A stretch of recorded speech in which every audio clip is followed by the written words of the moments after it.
Welcome to another edition of the News Review. In this edition, Queen Elizabeth II, who reigned for more than 70 years as Britain's monarch, has died at the age of 96, with her son Charles now succeeding her as king. In a statement, the Buckingham Palace has announced 10 days of mourning. It says the king and the queen consort will remain at the royal house in Balmoral, Scotland, before returning to London on Friday. The national flags at Windsor Castle and other government buildings have been lowered to half-mast after the Queen's death was officially announced on Thursday afternoon. Officials, including newly appointed Prime Minister Liz Truss, mourned the passing away of the monarch.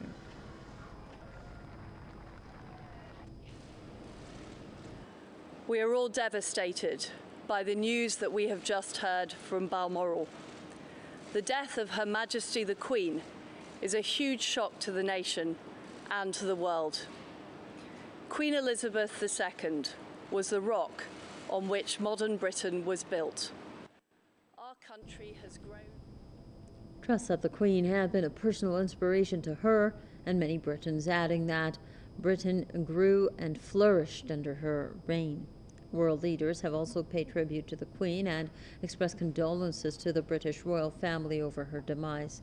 Elizabeth was the longest-serving monarch in British history. Her reign began in February 1952.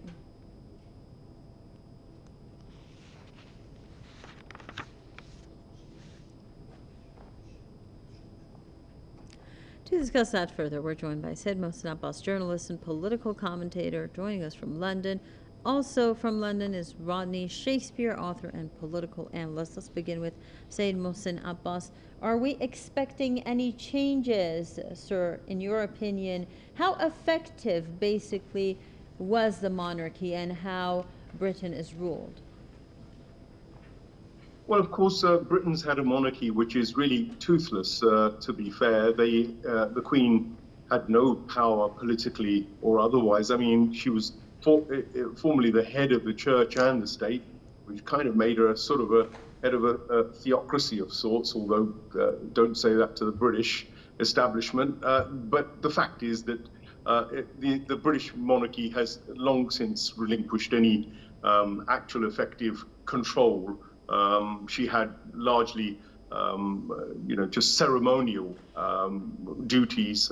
She'd swear in prime ministers, etc. Technically, she had some powers, but the reality is that if she ever tried to exercise any of the powers that she did have, she'd have been stamped down very thoroughly. So how effective was the monarchy? In the end, it's largely become a huge public relations machine, really. It's really a way of glossing over much of what the British establishment do around the world in terms of their post-imperialist, strategies and policies.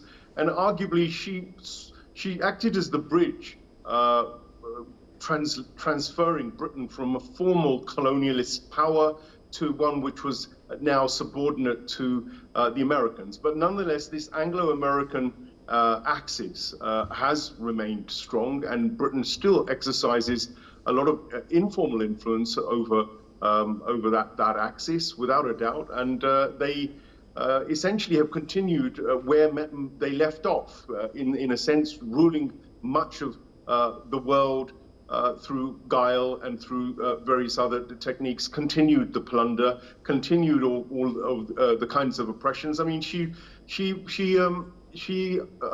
oversaw 15 prime ministers in her time, and I think most of those prime ministers engaged in war somewhere or other during their terms. Tony Blair, we all know about the war in Iraq, and the current wars could arguably lay on his plate. You see, the Queen, for instance, couldn't have really done anything about it if she wanted to, but she never said anything of a moral nature. Her speech every year that came up never raised any of these ethical and moral issues and questions about Britain's foreign policies particularly. So from that point of view, they were simply part of the establishment. They were part of that imperialist iron fist, which has continued to cause trouble, rape plunder resources around the world.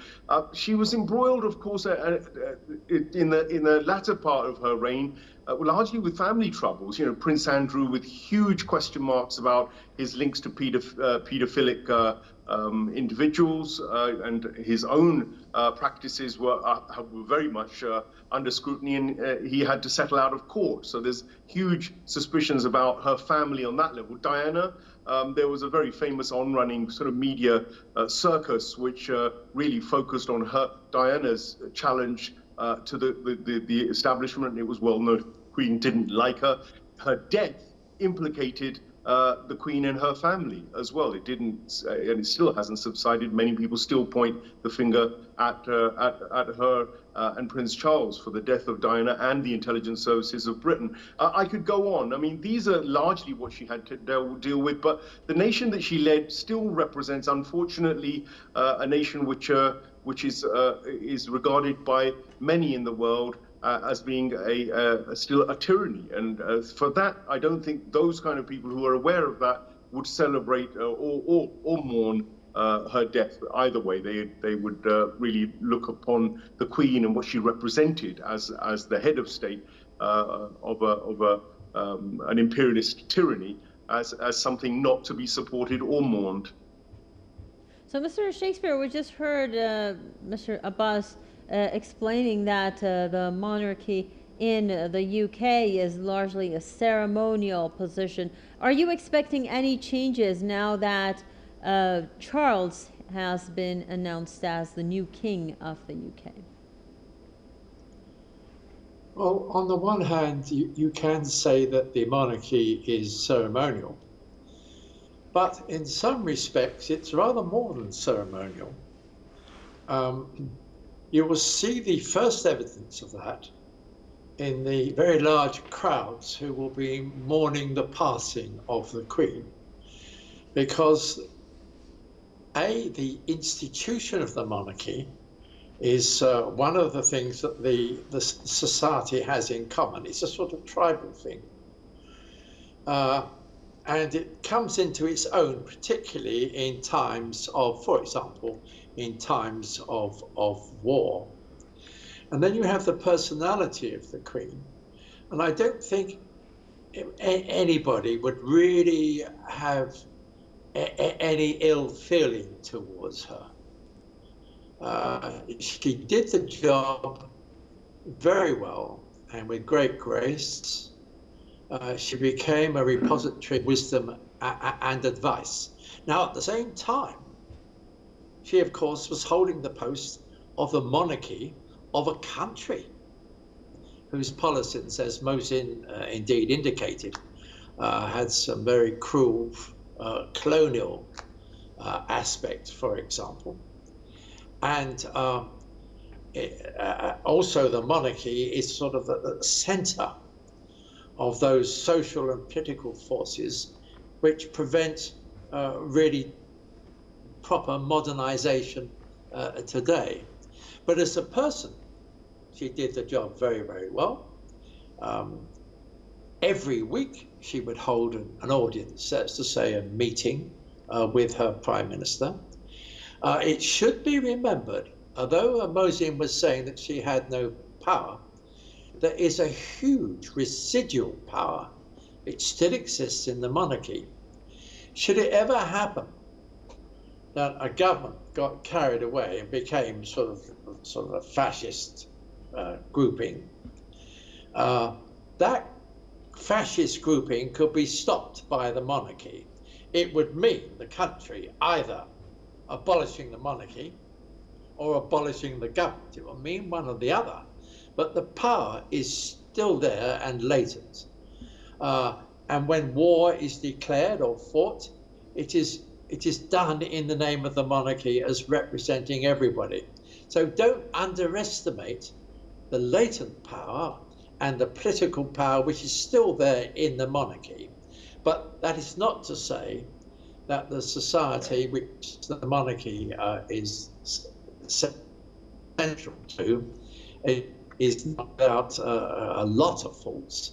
And indeed, the popularity of the monarchy is one of those things which is actually preventing what I believe to be certain necessary changes. So, Mr. Shakespeare, do you think that Charles can fit the shoe?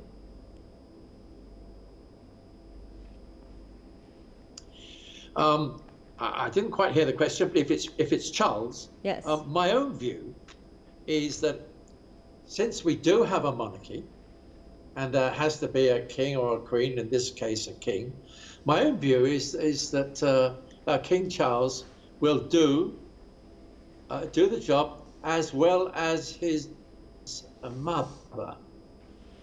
Here again, you're into looking at the type of personality and the type of the institution. You have to distinguish between the person in the job and the institution, which is there whether you like it or not. Well, I think he will lead campaigns, particularly in respect of the environment. Yes, he is a sort of member of certain sinister groups like the World Economic Forum, but then you expect him to play a part in these institutions. He won't be perfect as an individual, but he will do the job as well as anybody. He's highly experienced, and we should distinguish between the person and the institution. Mr. Shakespeare and Mr. Abbas, of course, this question is addressed to you, and we're running out of time. But the Queen has been able to create an impression around the world of being poised and put together, of being able to clean up the scandals of particularly the royal family. Do you believe that King Charles will be able to do the same and create the same impression? I think it'll be. She's a hard act to follow. The Queen, without a doubt, as Rodney rightly said, she ran a tight ship, and her own credibility and her own character was beyond reproach most of her reign, I'd say. And I'd say that she was rooted in some good old school values as well on her personal level, and so following her personal track record. For Charles, it's going to be a hard act to follow. She was there for so long as well. Charles is really getting on in age, and you don't know me, this family has quite an age longevity, of course, as we know. But how long will his reign last? Will he be able to make that kind of impact? He's also, don't forget, now presiding over a very different kind of Britain that's emerging. What with all of the energy crisis and the world in flux as we see it around the globe today, Britain is also going to have to find its own way with the Brexit scenarios, with the relationships with China and America, etc., to balance the war in Ukraine. He's coming into a world which is probably equally fraught. I mean, the Queen herself came at the tail end of the Second World War, of course, and he's also going to have to deal with a complete change in the type of society that we're living in, the information age and the biotechnological age, the age of transhumanism, the age of, if you like, all sorts of modern technological advances will have its own challenges. And how that affects the monarchy, well, they've been adroit at being able to get up even when they fall down. In the past, I imagine they'll maintain that because behind them is a consistent establishment which wants to retain the monarchy, and they will do everything they can in their powers to make sure that they're protected as monarchs and are maintained at the centre of, if you like, the British sense of being, sense of identity, and sense of future. Thank you very much. Said Mohsen Abbas, journalist and political commentator, also Rodney Shakespeare, author and political analyst, both from London. Thanks for sharing your thoughts and views with us, gentlemen, in this edition of the News Review.